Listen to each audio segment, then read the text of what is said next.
नाम मनोज चौहान है। Manoj Chauhan RTI activist.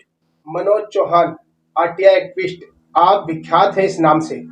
मुझे ये बताएं कि आगामी चुनाव में आपने निर्दलीय से लड़ने का फैसला किया है, क्या योजनाएं रहेंगी पब्लिक को लेकर? वर्मा जी देखिए, मैं आपको ये बता दूं कि जैसा कि आपने देखा है किराड़ी में जो समस्याएं हैं, उन समस्याओं को लेकर एक साधारण व्यक्ति किस तरीके से उस समस्याओं से जो है परिचित है और उन समस्याओं से जूझ रहा है डेली, रोजाना, प्रतिदिन अपनी समस्याओं को लेके।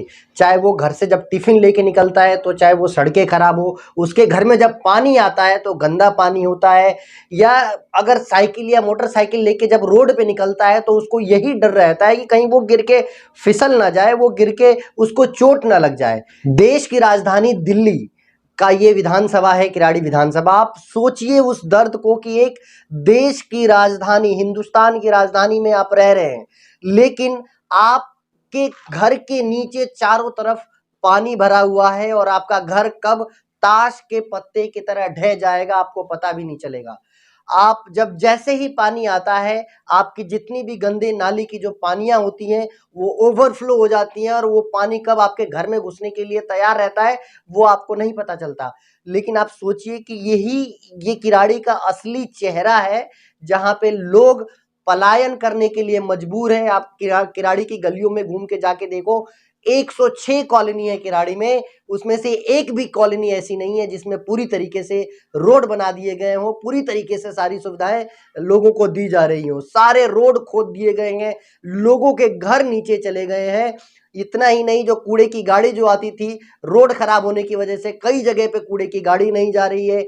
जगह जगह जो खाली प्लॉट पड़े हुए हैं उसमें कचरे का अंबार लग चुका है और जिसकी वजह से तमाम बीमारियां फैल रही हैं। इन समस्याओं को दूर करने के लिए लोगों ने जिनके ऊपर विश्वास किया, जिसके ऊपर भरोसा किया, उस भरोसे को इन लोगों ने तोड़ा है और उनके विश्वास के साथ इन्होंने पूरी तरीके से विश्वासघात किया। देखिए, हम लोगों का मानना यही है कि हमारे क्षेत्र में वार्ड 40 निठारी से हम लोग निर्दलीय प्रत्याशी के रूप में आए हैं, क्योंकि ये लोगों की आवाज थी। हम टाइम टू टाइम कैंप लगाते रहते हैं, उसमें जो लोग आते हैं जिन्होंने इन समस्याओं को झेला है, उन लोगों ने अनुमोदन किया कि आप जैसे लोगों को एक्टिवली पॉलिटिक्स में आना चाहिए और कम से कम निगम पार्षद का जो चुनाव एमसीडी का है उसमें आके चुनाव लड़ना चाहिए, जिसके आधार पे हम लोग आज लोगों के समक्ष आए और अपनी बात को रख रहे हैं। तो हमारा सबसे पहला मोटो यही है कि हम लोग जो है आने वाले एमसीडी चुनाव में घोषणा पत्र की जगह गारंटी पत्र लेके आएंगे। उस गारंटी पत्र में जो चीजें लिखी होंगी वो 100% हम लोग करके दिखाएंगे। और जो प्रचलन किराड़ी में किया जा रहा है, बताया जा रहा है कि अगर पार्षद के पास चले जाओ तो वो कहते हैं कि विधायक का काम है, विधायक के पास चले जाओ तो वो कहते हैं पार्षद का काम है, वो सिर्फ एक दूसरे के ऊपर टालते रहते हैं। इसको हम पूरी तरीके से खत्म करेंगे। वार्ड 40 निठारी की जो भी समस्या होगी, चाहे वो एमसीडी की हो, चाहे वो दिल्ली सरकार की हो, चाहे केंद्र सरकार की हो, जो एमसीडी की समस्या होगी उसको हम चुटकी बजा के कर देंगे।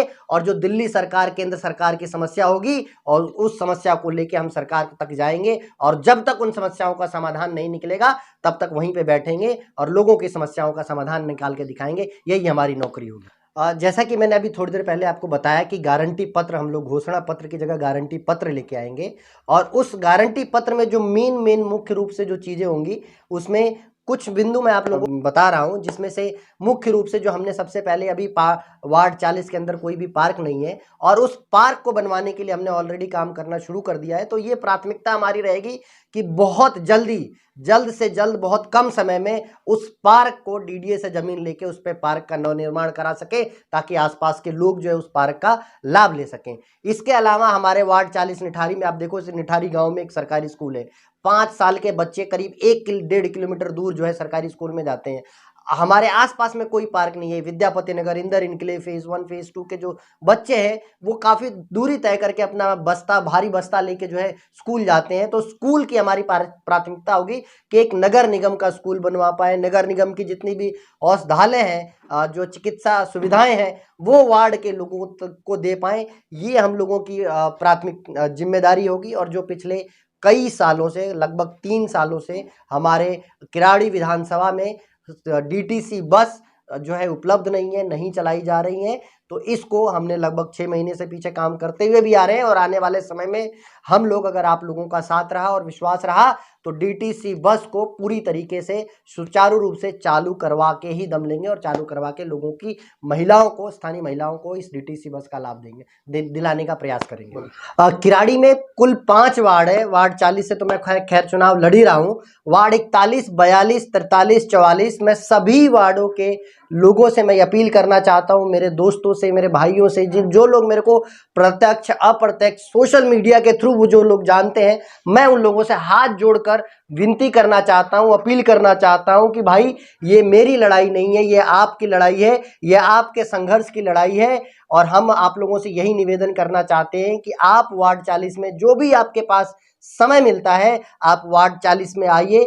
हम सभी लोग मिलकर एक नए वार्ड 40 का निर्माण करेंगे जो पूरे दिल्ली में एक मॉडल के रूप में निकल के आएगा। तो आप खुले तौर से, तन मन धन से, हर तरीके से आप हम लोगों के साथ में आइए। और वार्ड 40 के लोगों से मैं हाथ जोड़कर निवेदन करना चाहता हूं कि देखिए, मैं आपका ही बेटा हूं, आपका ही भाई हूं, और इसमें आप किसी भी तरीके से कोई जो है, पूरी तरीके से आप मेरे ऊपर नज़र बनाए रखें और पूरे तरीके से जो सपोर्ट और समर्थन आप हमारे ऊपर दें। और मेरे को पूरा विश्वास है, जो लोगों का, जो आप सभी लोगों का जो मेरे ऊपर भरोसा मिला है, उस भरोसे के तहत मैं ये कह रहा हूँ कि मेरे को पूरा विश्वास है कि आने वाले समय में अगर आप लोगों ने अपना आशीर्वाद दिया तो यहाँ से पार्टी हटाओ वार्ड बचाओ जो कैंपेन चला रहे हैं, उसके तहत पार्टी वालों का बिल्कुल सफाया होगा और आपकी जीत एक तरफा जीत होगी। क्लीन स्वीप आप सभी लोग करेंगे। तो आप लोगों से मेरी यही उम्मीद है कि आप अपना साथ और विश्वास बनाए रखें। जय हिंद, वंदे मातरम।